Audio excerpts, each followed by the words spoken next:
So in today's video, we've got the Dreame D9 robot vacuum by Dreametech. This has 3000 PA suction power, 150-minute runtime, works with Alexa, smart mapping for carpet, and then of course hard floors, which I feel like most robot sweepers are really good at hard floors. Depending on what kind of carpet you have, that's when it's going to get a little tricky. And it also has Lidar navigation. So you're going to be able to use an app with this one and voice control. This also has a 270 milliliter water tank, 200 square meters mopping area, and 3 levels of water flow, with a 5200 milliamp hour battery. Let's go ahead and open it up and see what we've got.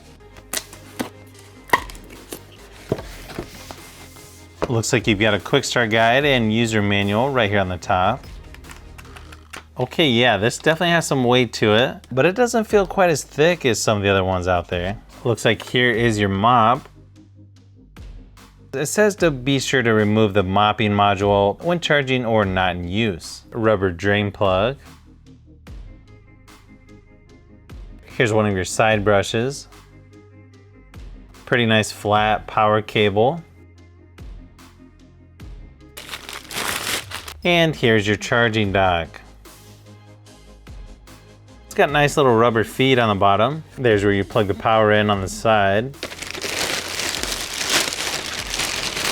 Okay, so yeah, this looks really nice for a robot sweeper. You can see this big part sticking out on top is the Lidar navigation. And then you've got a few controls here on the top. You've got your spot clean button, power or clean button, and then status indicator. Here on the front, you've got your returning to dock sensor and your collision bumper. And here on the side is the edge sensor. And then here on the back is your air outlet and speaker. Okay, this might be one of the few robot sweepers that just has one side brush.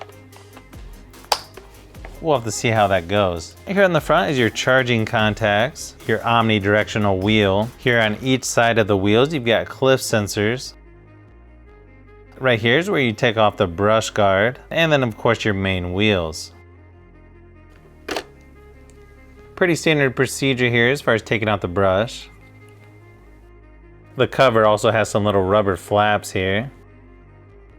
Overall, I gotta say, this is probably one of the best build quality as far as robot sweepers go that I've reviewed on the channel. If you lift up on the top of the robot vacuum, you're gonna see the cleaning tool and of course the dustbin, which has a filter that can be replaced.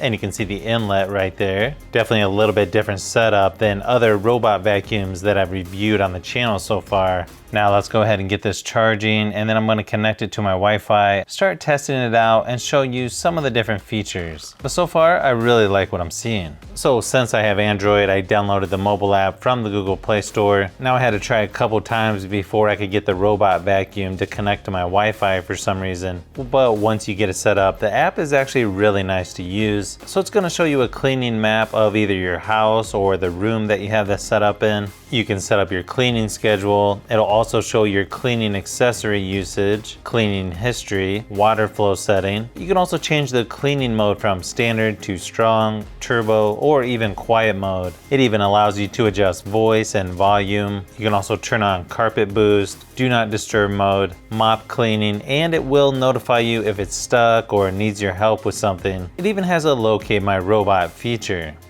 Really the only thing it's missing, in my opinion, is a digital version of a remote control with arrows, sort of what you'll see with other robot sweepers. Overall, I think most people will be happy with how much stuff they've packed into the mobile app. But let's say you're going to use spot clean for something that has fell on the floor, like the dog food I've shown here. It sort of took a while to clean up because it's almost like it tries to clean a larger area than just that spot, where if I had a digital remote control, I could just use the arrows on that and sort of go around in a circle or go back and forth in a small area. Not really a deal breaker for me, but just something that I would point out. And hopefully they could add in a future update to the app. I sort of wish the dustbin was a tad larger as well, so you wouldn't have to empty it it quite as often, but I guess it's not much different than other robot sweepers in this price category. It was nice to see that it detected the stairs without any issues. I also tried to test this robot sweeper in all the usual spots that I test my other robot sweepers to see what kind of patterns it follows, how well it goes around corners, objects, and how hard it bumps into things. And I've got to say, this is definitely one of the most advanced robot vacuums that I've tested so far. Maybe it has more sensors or just better sensors. Whatever the reason, yeah, it's really good. And I thought because there's only one side brush, it might not pick up as well as maybe some of the others that have two side brushes, but it actually seems to pick up about the same, so that's really good to see. Now, cleaning carpet was pretty much what I expected though. Not real great, and it does leave some things behind. Just like most other robot sweepers I've tested, you'll want to use this one on mainly hard floors or low pile carpet. And I can't really test out the mop feature on my flooring, which is wood laminate. Let's just say wood laminate and liquids don't really mix that well. But overall, would I recommend the Dreame N9 robot vacuum? I would say yes, it's definitely one you need to check out. And I'll probably be using this one as our main robot sweeper just to see how it holds up over time.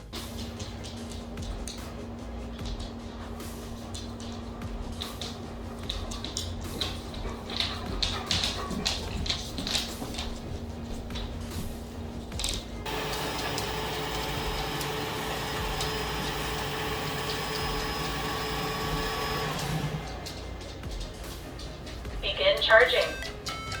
Thanks for watching, and I'll see you on the next one.